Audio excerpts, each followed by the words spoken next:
Bonjour à tous, nous voici au pied de la lettre. Aujourd'hui, la comparaison. Elle était jolie comme un cœur. Il était moche comme un pou, mais leur amour se voyait comme le nez au milieu de la figure. La comparaison est la figure de style la plus employée. Son utilisation est simple, comme bonjour.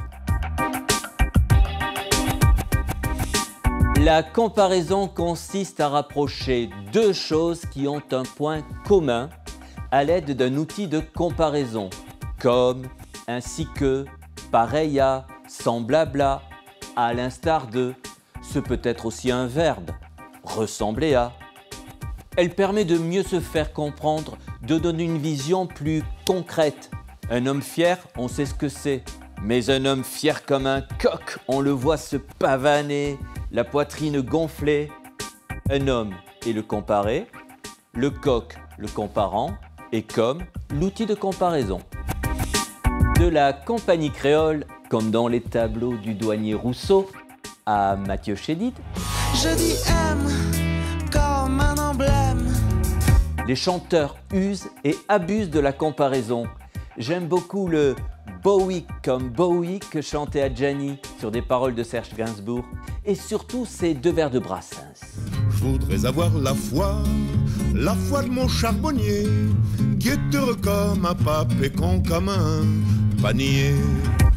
Le poète Stéphane Mallarmé se vantait d'avoir chassé le mot « comme » de son vocabulaire, un procédé qu'il jugeait trop banal.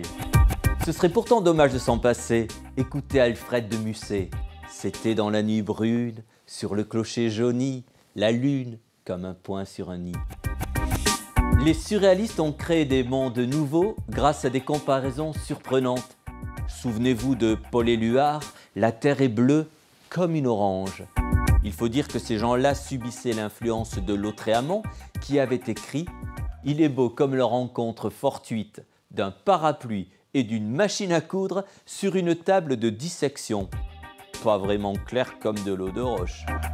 Les cacahuètes, c'est doux et salé, fort et tendre comme une femme.